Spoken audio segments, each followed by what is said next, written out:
January 17, 1942. A thin layer of frost clung to the cobblestones of a small French town under German occupation. Dawn had barely broken, and the streets were nearly empty, save for the occasional soldier on patrol. Boots crunched sharply against snow-dusted pavement, and the bark of a guard dog echoed from a nearby checkpoint. Through the mist, a woman moved with quiet precision. Her coat was plain, her scarf pulled tightly against the wind, concealing a bundle pressed to her chest. Every step was measured, every glance cautious. The checkpoint loomed ahead, steel gates, armed guards, and the calculated suspicion of those who ruled the streets. To be stopped here meant arrest, interrogation, or worse. Her heart pounded, but her hands were steady. Inside her coat, letters folded carefully, inked with plans, names, and coordinates vital to the resistance. Every heartbeat reminded her of the stakes, not only her life, but the lives of those depending on this message reaching its destination. One wrong move, one hesitation, and everything could collapse. Above her, the sky shifted from gray to pale blue. The day had begun, and so had a dangerous journey through the enemy lines. By early 1942, much of Western Europe was under the iron grip of Nazi Germany. France had fallen a little over 2 years prior, after the Blitzkrieg swept across the Ardennes and the French defenses crumbled. The northern regions, including Paris and the industrial north, were under direct German administration, while the south operated under the Vichy regime, a nominally independent government that collaborated with the occupiers. Every street, train station, and marketplace was monitored, and civilians learned quickly that a casual glance or careless word could cost them everything. It was in this climate of fear that resistance networks quietly began to organize.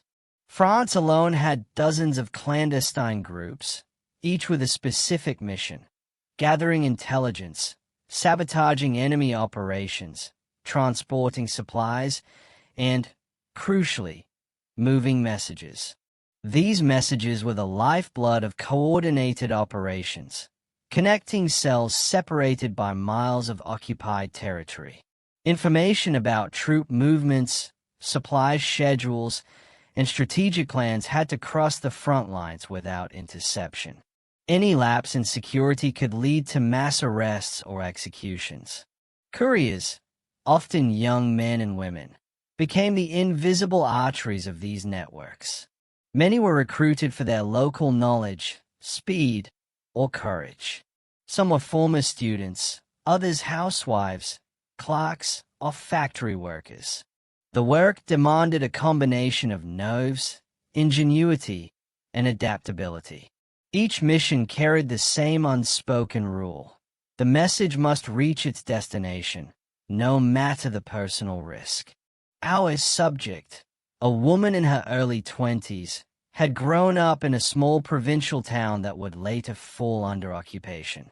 She had witnessed the swift dismantling of civilian life, curfews, rationing, and the omnipresent presence of German soldiers patrolling the streets. Her family, like countless others, faced impossible choices: cooperate and survive, or resist and risk annihilation. From the outset, she chose the latter. Her decision was not born of heroism alone, but of necessity. Her town's resistance cell lacked reliable couriers, and her ability to move unnoticed, to blend into the patterns of civilian life, made her a rare asset. Training for these couriers was minimal, often improvised. They learned to fold and conceal letters, to memorize routes, to read the subtle behaviors of enemy guards. Some employed codes written in invisible ink. Others relied on innocuous phrases that disguised critical information. Each technique was a response to the ever-present threat of capture.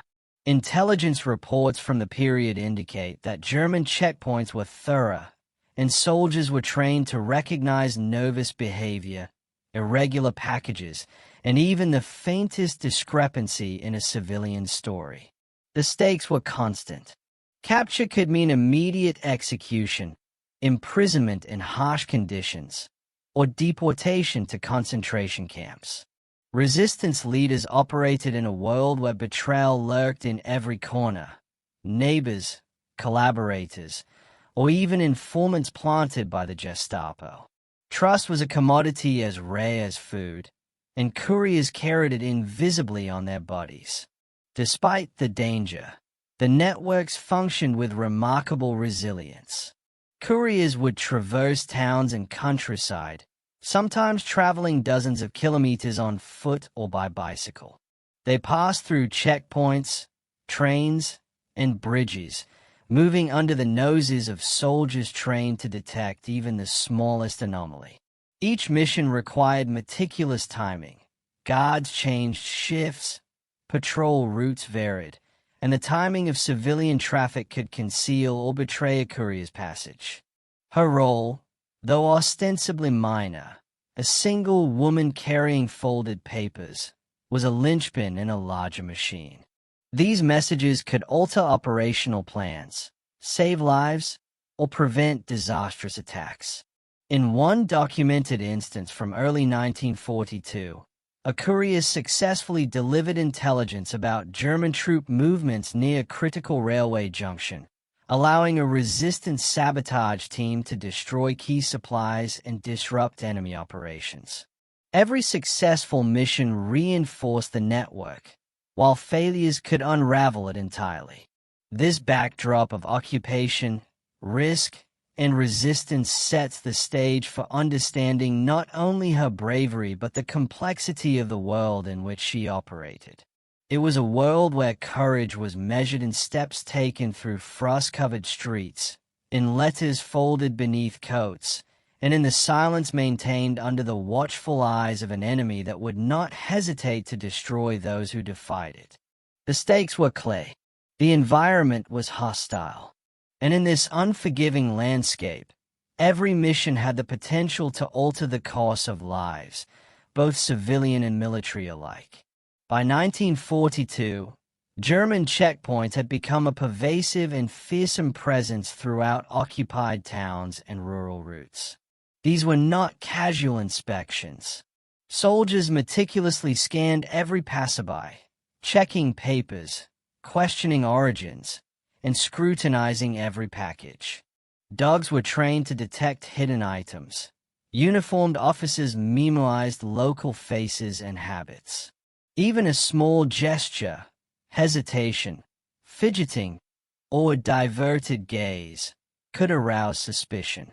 For couriers, these checkpoints were gauntlets of uncertainty, each one a potential end to a mission, or worse, a life. The occupation authorities also employed a system of identity papers, ration cards, and travel permits. Civilians were required to carry documentation proving their purpose for movement. Any discrepancy could trigger prolonged interrogation, imprisonment, or deportation. Reports from the period indicate that many resistance couriers were caught not by force, but by these bureaucratic traps: an expired paper, a misspoken phrase, a sudden search. To navigate this, couriers developed an almost instinctive understanding of the rhythms of enemy patrols, memorizing guard rotations, and learning the best times to cross streets or blend into marketplaces. The pressure on civilians extended beyond checkpoints. Informants were everywhere. Neighbors coerced into cooperation. Shopkeepers compelled to report suspicious behavior. Even children inadvertently revealing conversations. Social pressure was constant, with entire communities living under fear of betrayal. For a young woman tasked with moving critical intelligence, this meant that every mission required more than courage. It demanded cunning, observation, and the ability to remain calm under intense scrutiny. She learned to exploit the smallest advantages. Disguises were simple but effective. A shawl over her head, a bundle of newspapers tucked under her arm, a basket of fruit masking the letters she carried. She memorized the names of local guards, noted their habits, and timed her journeys to coincide with moments when attention was divided, when patrols changed or supply trucks arrived to distract soldiers. Historical accounts of female couriers confirm this pattern. Success often depended on blending seamlessly into the ordinary flow of life, using the predictability of the occupiers against them. Despite meticulous planning, danger was constant. Captured couriers faced brutal interrogations designed to extract information about networks, leaders, and operations. The Gestapo maintained lists of suspected collaborators and resistance members, and arrests often led to deportation to concentration camps or execution. Women, though sometimes underestimated by German soldiers, were not immune. Historical records from occupied France document the arrests and deaths of dozens of female couriers who dared to cross checkpoints with critical intelligence. Even within the resistance, the risks were compounded by secrecy and compartmentalization. Couriers rarely knew the full scope of the mission, only their portion of the operation. This minimized exposure but increased psychological strain. They carried vital information without knowing its immediate impact, yet understood that failure could cost lives. The woman in our story internalized this responsibility. Each fold of paper pressed against her body was more than a letter. It was a link in a fragile chain of survival and defiance. The environment shaped not only the methods but the mindset of every courier. Fear was constant, but it coexisted with resolve. Every step taken through snow-dusted streets, every glance toward a suspicious soldier, reinforced the unspoken truth of resistance work. Success relied on nerves, observation, and an unwavering commitment to the cause. It was a dangerous rhythm, one that demanded both courage and calculation in equal measure. It was within this environment of pervasive surveillance, civilian pressure, and lethal consequences that her missions would unfold. The world she navigated was precise and unforgiving, yet within it, she carved a path of intelligence, courage, and critical impact. And it is here, in the shadows of checkpoints and the quiet tension of occupied towns, that the story can be examined from multiple perspectives: human, tactical, technological, and moral. The human dimension of her work was perhaps the most profound. She was ordinary in appearance, blending into streets and markets as easily as any civilian. Yet beneath that ordinary exterior was a mind constantly calculating risk, timing, and observation. Each mission was a test of endurance, not just physical, but emotional. Her heart raced with each approach to a checkpoint, her breath visible in the January air, her palms pressed against concealed letters. Fear was constant, yet it sharpened her senses. The weight of the letters was matched only by the weight of responsibility. Every message carried names, coordinates, or plans that could mean life or death for others. Diaries and oral histories from female couriers of the time echo this duality, a mix of terror and resolve, of anxiety and purpose. To move through occupied towns, to face armed soldiers and the ever-present gaze of authority, demanded a courage that was both quiet and relentless. Isolation amplified the psychological strain. Couriers traveled alone, often for hours or days, interacting with no one but the enemy and the occasional informant or fellow resistance member. Conversations were brief and guarded. Smiles were tools, not expressions of joy. In that isolation, she became acutely aware of the fragility of life and the consequences of a single misstep. Every morning that she set out on her mission, she stepped into a world that was indifferent to bravery, yet depended entirely upon it. From a tactical standpoint, her work was precision engineering executed with human ingenuity. The routes she took were carefully planned, informed by observation, local intelligence, and experience. Checkpoints were not merely obstacles. They were variables in a complex equation of timing, positioning, and diversion. She memoized guard rotations, noting which sentries were more alert, which patrolled in predictable loops, and which relied on mechanical assistance like searchlights or dogs. She leveraged patterns in civilian behavior. Crowds at the market, the arrival of mail trucks, and the daily rhythms of towns all became tools for concealment. Tactical success depended not on speed alone, but on blending. Moving too quickly or drawing attention could provoke scrutiny. Moving too slowly risked encountering additional patrols. Historical resistance manuals and wartime reports emphasized this delicate balance. Couriers who mastered it could cross occupied territory repeatedly without detection. Those who failed were often lost forever. Disguises were tactical instruments. A shawl, a basket, a bundle of newspapers, all became vehicles of deception. Letters hidden in hollowed-out shoes, seams, or clothing folds could bypass superficial inspection, provided the courier maintained composure.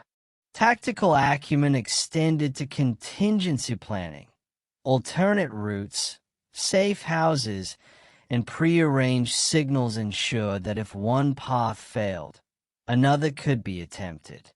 This constant strategic thinking under pressure was a hallmark of successful resistance work. Although the human body and ingenuity were central, technology also played a critical role. Resistance couriers relied on simple yet effective methods to conceal, encode, and transmit information. Invisible inks made from lemon juice, milk, or chemical compounds were applied to letters. When exposed to heat or chemical reagents, messages appeared as if from nowhere. Codes and ciphers, sometimes as rudimentary as prearranged phrases or abbreviations, ensured that intercepted letters were meaningless without the key. Concealment methods evolved with the enemy's scrutiny. Hollowed-out coins, false bottom containers, and secret compartments in clothing were standard techniques. Women often exploited assumptions about femininity. A basket of laundry, a loaf of bread, or a child's doll could carry intelligence undetected because German soldiers underestimated what a woman could conceal. Reports from occupied Europe repeatedly note that these innovations were often devised in the moment, a testament to resourcefulness born of necessity. Even technology within the enemy's control shaped her tactics. Checkpoints employed metal detectors, sniffer dogs, and systematic searches of bags and clothing. The resistance adapted accordingly. Couriers learned to limit metallic items, mask sense, and move in ways that minimize scrutiny. In essence, the technological interplay was a silent duel. The tools and strategies of the occupier against the ingenuity of a single woman navigating frozen streets with folded letters pressed to her chest. Her missions were never isolated acts of courage. They were essential threads in a larger tapestry of resistance strategy. Leadership within the resistance was decentralized but meticulously coordinated. Commanders relied on couriers like her to bridge the gaps between intelligence cells, sabotage units, and allied operatives. Every successfully delivered message shaped operational decisions, timing attacks, redirecting patrols, or avoiding German reinforcements. Resistance leaders were acutely aware of the stakes. Historical records indicate that even a single misrouted or delayed message could compromise operations, costing lives or surrendering strategic advantage. For commanders, couriers were both lifelines and fragile points of vulnerability. They were entrusted with information critical enough to alter battles. Yet their success depended entirely on personal skill and courage. The woman in this story became a trusted link. Her repeated success inspired confidence in the network, allowing leaders to plan more ambitious operations. In many cases, a courier's reliability determined whether an operation would be executed or postponed. Through her, the abstract strategies of resistance leaders materialized into actionable intelligence on the streets, transforming theory into life-saving reality. From the perspective of German occupiers, checkpoints were designed to neutralize exactly the type of courier she embodied. Soldiers were trained to scrutinize civilian movements, search for hidden compartments, and identify irregular behaviors. Intelligence reports emphasize the effectiveness of strict procedural enforcement combined with psychological pressure, questioning, lingering looks, and random searches that eroded confidence and forced mistakes. Yet the occupiers were often outmaneuvered. Resistance couriers exploited assumptions that women were less likely to carry intelligence, that children and elderly citizens would be harmless, that routine civilian behavior could mask clandestine actions. German reports occasionally express frustration at the elusive nature of these networks, noting that despite systematic inspections, couriers consistently delivered messages. This cat-and-mouse dynamic highlights the interplay between surveillance and subversion, a battle fought not with bullets but with perception and ingenuity. Her success against these checkpoints did not indicate weakness in the enemy but skill and precision in the resistance. Each narrowly avoided capture underscored the stakes of the war at the human level. One misstep could result in arrest, torture, or death. Yet the Germans' constant vigilance also shaped her tactics, forcing her to adapt continuously, to read patrol patterns, and to conceal information more cleverly. The moral dimension of her work was profound. Each mission carried not only the risk of her own life but the potential to endanger others. In occupied Europe, civilians who aided couriers, families providing shelter, shopkeepers storing messages, neighbors offering false information, were subject to severe punishment. Historical accounts document reprisals against entire communities when resistance activity was uncovered. This moral burden weighed heavily. The woman had to balance the necessity of her missions against the collateral consequences. Her courage was not only physical, it was ethical. Each journey through checkpoints required a conscious reckoning. The immediate need to deliver intelligence versus the potential suffering her actions might provoke in others. Diaries and testimonies from contemporaries reveal that resistance work demanded constant ethical calculation, choosing whom to trust, how much to reveal, and which risks were justified. Moreover, her decisions challenged conventional gender expectations. Women couriers often exploited societal assumptions about femininity to their tactical advantage. Yet this also highlighted a subtle moral contradiction. She leveraged perceptions of weakness imposed by the occupiers, turning stereotypes into tools of survival. In doing so, she navigated not just physical checkpoints but the societal boundaries of her time, demonstrating resilience in the face of late oppression. Viewed together, these angles illuminate the depth of her role. She was a human under pressure, a tactical operative, a technological innovator, a trusted conduit for leadership, a subtle adversary to a vigilant enemy, and a moral actor negotiating impossible choices. Each perspective enriches the narrative, revealing not just the danger of omissions but the complex interplay of courage, strategy, and ethics in occupied Europe.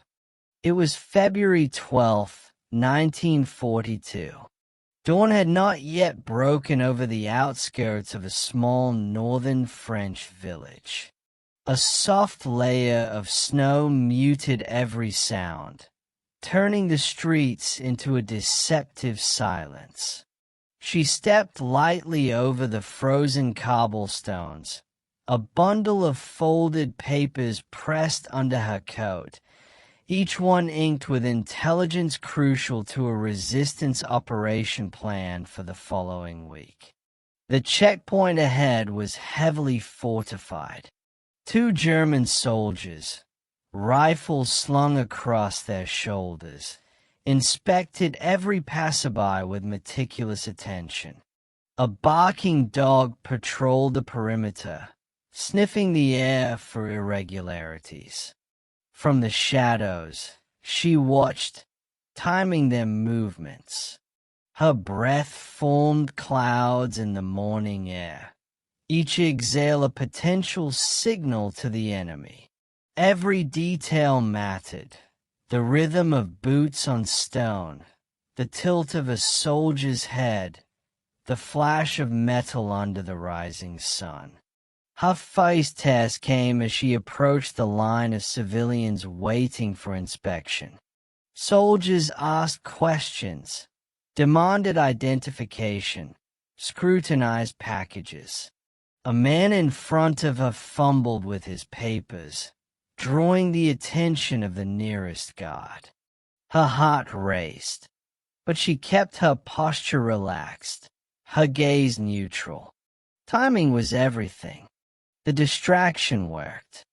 The guard focused on the man, and she stepped forward.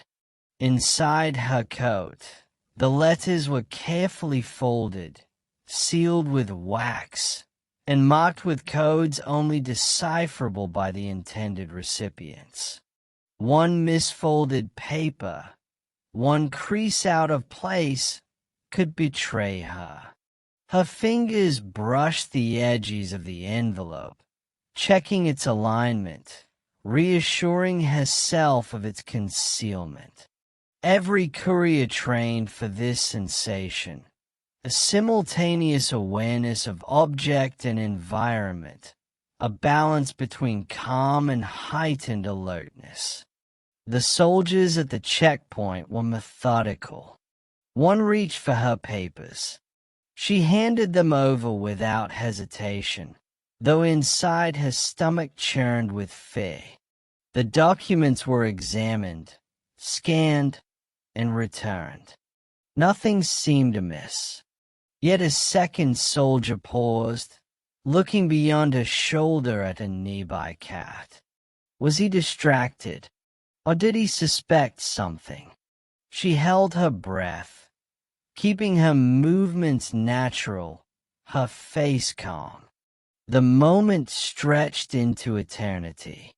Then came the final hurdle, a sharp command in German, directing civilians to step aside for a more thorough search. Her legs froze, her mind racing through contingency options. She could feign confusion, appear flustered, but any unnatural movement could be fatal. Instead, she allowed herself to appear ordinary, submissive, unthreatening. The guard waved her through, an almost imperceptible nod signaling she had passed this trial. Outside the checkpoint, the streets were quiet again, but the tension remained. Each step carried the weight of survival and responsibility. Her mission did not end at the gate. It extended through the town, along winding back roads, and to a hidden safe house where the message would finally be delivered. The terrain was unforgiving, icy sidewalks, narrow alleys, and the ever-present eyes of collaborators. Any deviation, any misstep, could trigger disaster. Her mind replayed each patrol pattern she had memorized, each guard's distinctive habit. Years later, historians would examine these movements and call them brilliant improvisation. But in the moment, they were instinct, split-second decisions shaped by faith, experience, and a relentless focus on the task. She moved with purpose, yet with a fluidity that disguised the tension coiling beneath her chest. Arriving at a narrow alley leading to the safe house, she paused. The windows of nearby buildings reflected pale morning light. She scanned for observers, both enemy and civilian. In the distance, a soldier's shadow moved across the square. She held the letters close, pressed them against her body, and slipped through the alleyway with a grace born of necessity. Each step was silent, deliberate, a rhythm measured against the heartbeat that threatened to betray her presence. At the door of the safe house, she hesitated briefly before knocking in the prearranged sequence. Inside, a resistance operative accepted the letters, verifying their codes and confirming their content. A small, quiet nod of acknowledgement passed between them.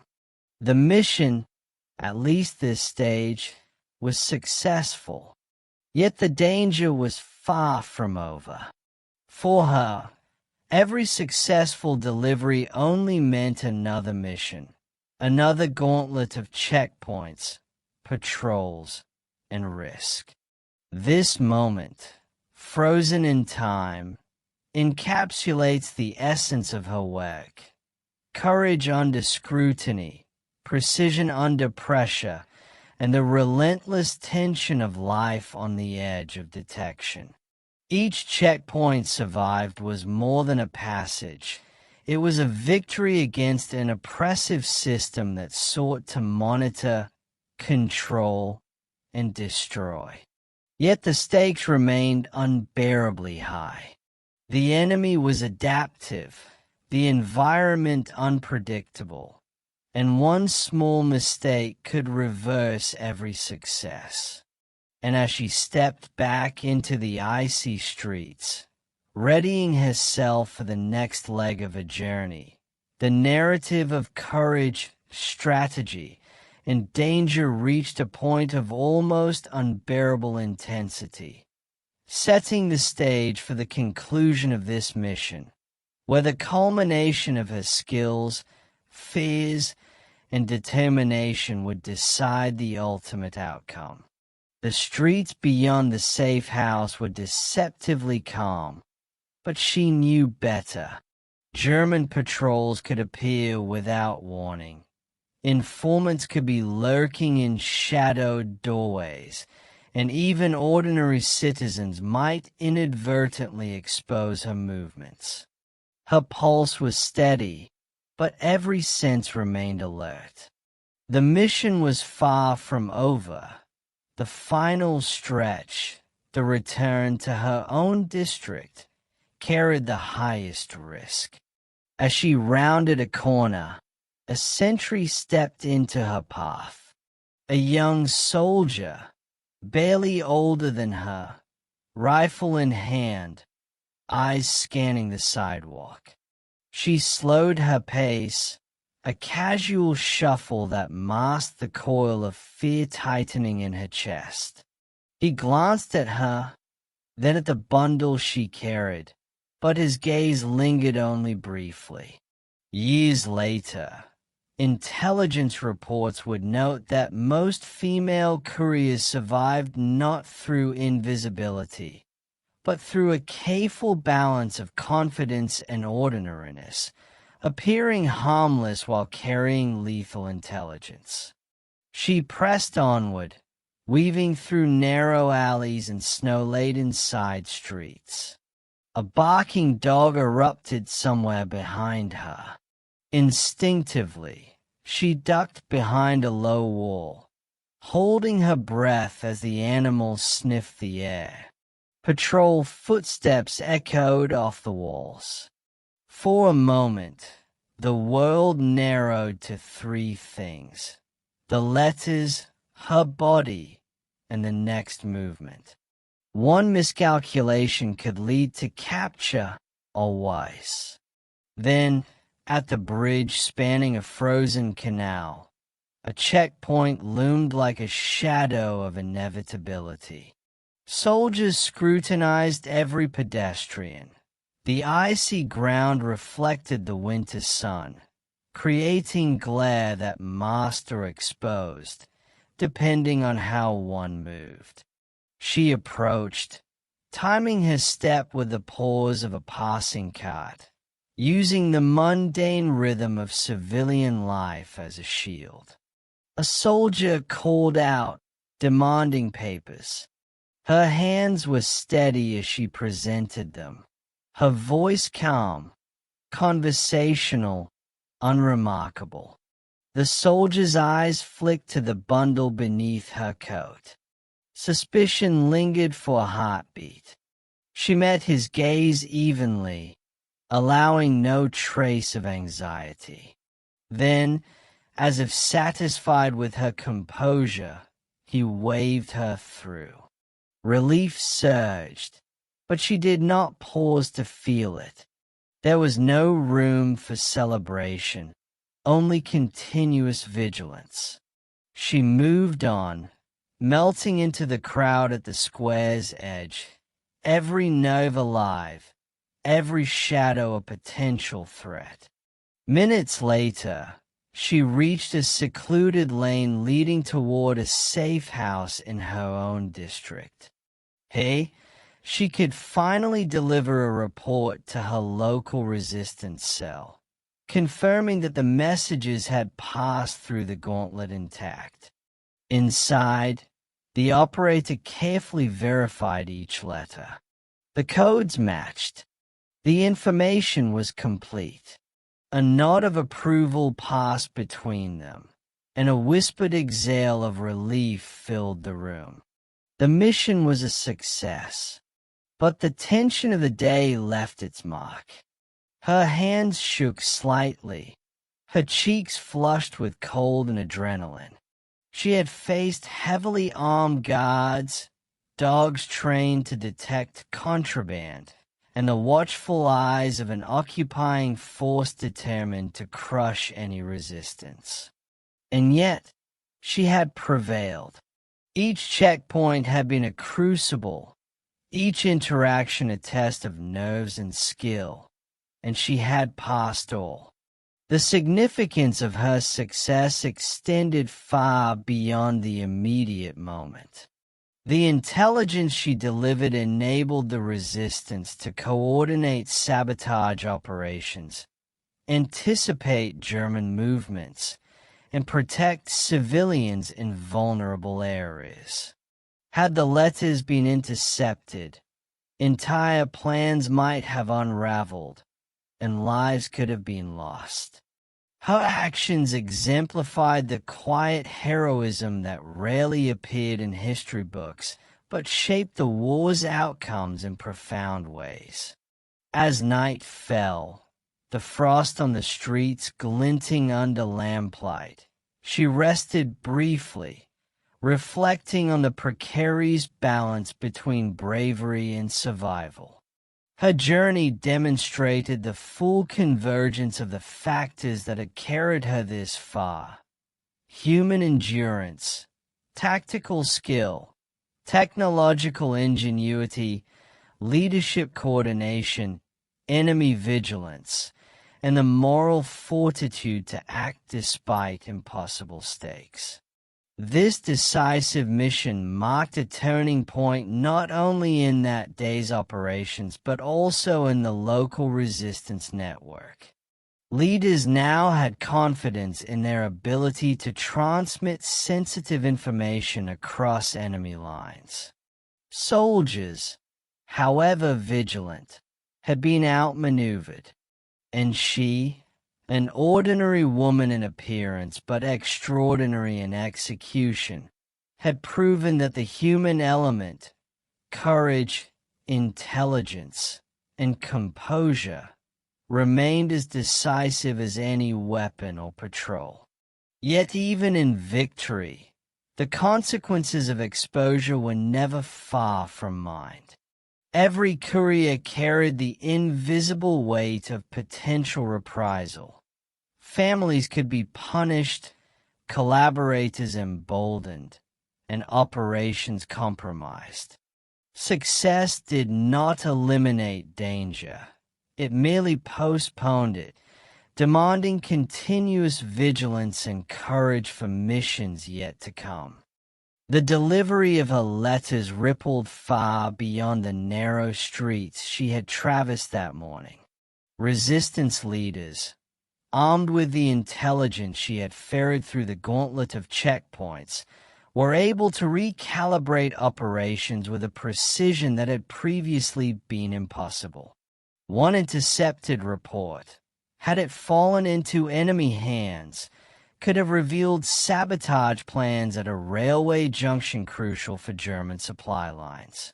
Thanks to her success, the planned disruption proceeded without compromise, delaying troop movements and causing logistical setbacks that were noted in German reports as unexpected interruptions to supply chains.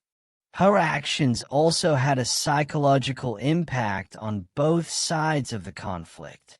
Within the resistance, confidence grew. Couriers like had demonstrated that even heavily guarded checkpoints could be circumvented without alerting the enemy. Leaders, previously cautious about dispatching critical intelligence, became more assertive in planning operations, emboldened by the proof that information could traverse occupied territory successfully. Oral histories and wartime journals frequently highlight this dynamic. A single courier's reliability could transform hesitant planning into decisive action, shifting the strategic balance in subtle but significant ways. The enemy, by contrast, faced growing frustration. German patrols and checkpoint officers were trained to anticipate irregular behavior and to detect attempts at concealment. Yet the repeated success of couriers exposed a gap between procedural rigor and practical effectiveness. Reports from the Ordnungspolizei and local military commands noted anomalies. Letters delivered despite intense scrutiny, movements of civilians that seemed perfectly ordinary yet defied expected patterns. Though the Germans increased vigilance, altered patrol routes, and added additional inspections, the adaptability and ingenuity of couriers consistently outpaced their adjustments. Civilians observed these dynamics as well, often without knowing the full extent. For many, seeing messages successfully delivered offered a quiet reassurance that resistance networks were active and resilient. It created a fragile morale that sustained hope in an otherwise oppressive environment. Resistance activity was not only about strategic advantage, it was about survival, psychological endurance, and the affirmation that even under total occupation, the human will could assert itself. Her mission also had a direct effect on subsequent operations. Leaders could now synchronize sabotage attempts across multiple locations, relying on the intelligence she had delivered to avoid enemy detection. For example, in early February 1942, plans to disrupt railway lines were adjusted after her intelligence confirmed troop locations, preventing the capture or death of operative teams. Each letter she delivered became a node in a complex network of communication, a lifeline that linked isolated groups into coordinated action. Yet the triumph was tempered by ever-present danger. Resistance networks, while strengthened by successful missions, remained under constant threat of infiltration and betrayal. Couriers like her were acutely aware that every action carried a price, not just for themselves but for the communities that sheltered or assisted them. Families risked imprisonment or deportation. Neighbors risked retaliation. Victory in the streets did not erase fear in the homes behind those streets. Every mission's success was inseparable from its potential cost, a reminder that courage in occupied Europe existed in a delicate balance with survival. The operational significance of her work was confirmed in post-war debriefings. Allied intelligence officers consistently noted that civilian couriers provided a critical advantage, supplying information that conventional espionage could not replicate. Their contributions, often unrecognized publicly, were decisive in maintaining resistance efficacy. By moving intelligence reliably through hostile territory, she had ensured that strategic decisions were grounded in accurate, timely information, enabling operations that might otherwise have failed. In the wake of her mission, the pattern was clear. Precision, courage, and adaptability produced tangible results. Every checkpoint crossed, every soldier deceived, and every code delivered reinforced the operational capacity of the resistance. Yet, as history shows, such achievements did not eliminate the ongoing peril. They merely postponed the next challenge, the next test of nerve, judgment, and skill. Her personal success, intertwined with collective effort, prepared the way for broader reflection on the consequences of her actions, the immediate, tangible outcomes and the enduring psychological and moral impacts on those involved. The personal consequences of her mission were immediate yet subtle. For the woman herself, there was no public recognition, no medals, only the quiet knowledge of a job accomplished under unimaginable pressure. Her hands, still trembling from hours of tension, became a physical reminder of the cost of courage. Sleep was shallow, punctuated by the memory of rifles, barking dogs, and the scrutinizing gaze of soldiers. Every successful mission brought relief, but also the knowledge that the next journey could be even more perilous. Her family, unaware of the full details of her work, sensed the tension that accompanied her comings and goings. For civilians who harbored or aided couriers, the aftermath of each operation carried tangible risk. Houses were searched, neighbors interrogated, and rumors circulated that could compromise networks. Historical accounts from occupied France highlight the moral and psychological burden placed on communities supporting resistance activities. Pride and fear existed side by side, creating an environment in which courage had to coexist with constant vigilance. The German response to her mission was calculated and immediate. Checkpoints were reinforced, patrol routes altered, and additional officers posted to towns identified as high risk.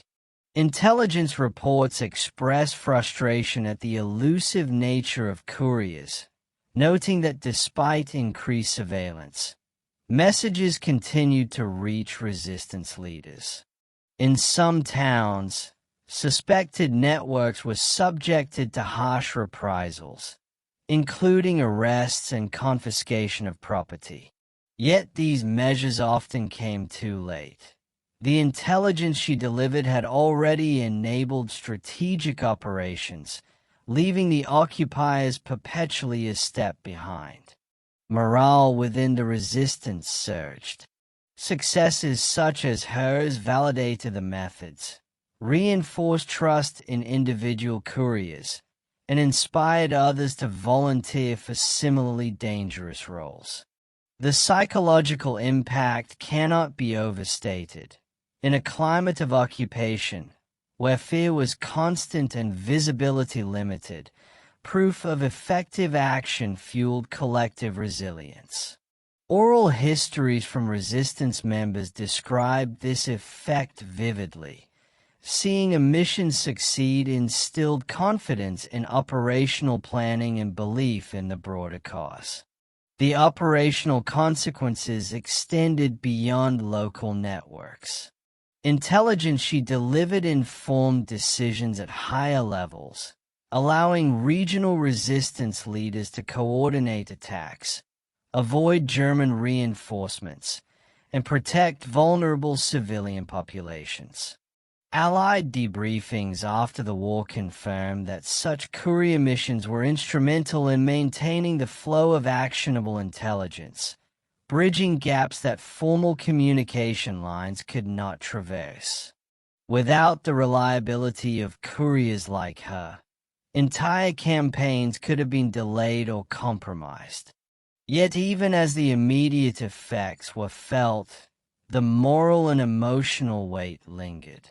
Every successful mission reminded her of the risks to those she could not protect, families who might be punished, operatives who depended on her success, and civilians inadvertently drawn into the conflict. Courage, in this context, was inseparable from responsibility. Each letter delivered carried not just tactical value, but the weight of ethical consideration, a constant negotiation between duty and the potential consequences of exposure. By the end of the winter, her reputation within the resistance was cemented, though it remained largely invisible to the public. She had become a quiet linchpin in a network that relied on precision, trust, and discretion. Her actions exemplified a broader truth about resistance work. It was often the small, unseen acts that determined the outcomes of larger operations. The enemy might control checkpoints, streets, and entire towns, but human ingenuity, courage, and determination could pierce even the most heavily fortified systems. This aftermath, blending operational success, psychological resilience, and moral calculation, naturally transitions into a reflective moment.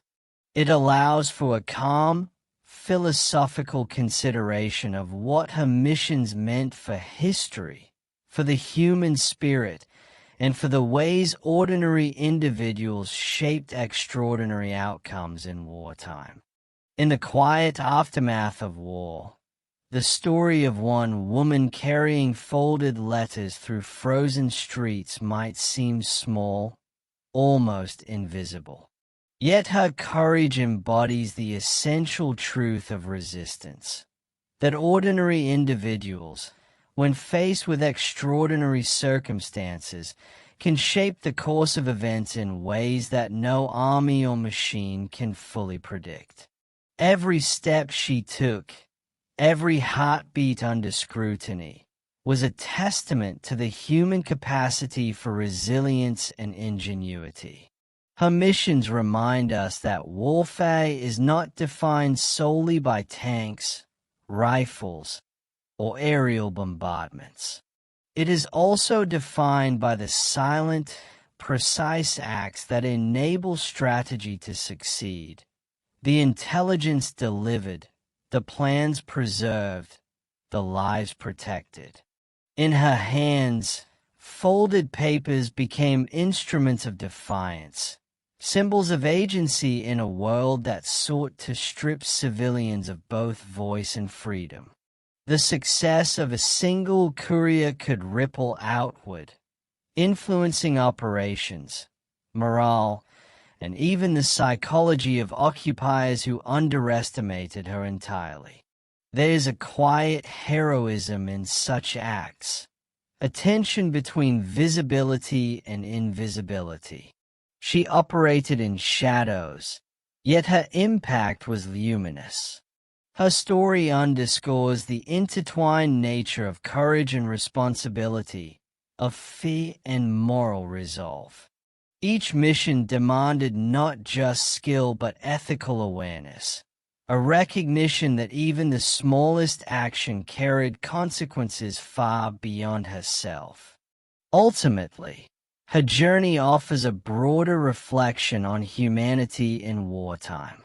It speaks to the extraordinary power of determination and the subtle ways in which one individual can influence events, protect others, and defy oppression. History often remembers battles and leaders, tanks and artillery, but it is equally shaped by the unseen hands that carry messages, keep networks alive, and preserve the fragile threads of hope. Her courage, her intelligence, and her unwavering commitment remain a testament, not only to the women of the resistance, but to the enduring capacity of ordinary people to act with extraordinary resolve when the world demands it.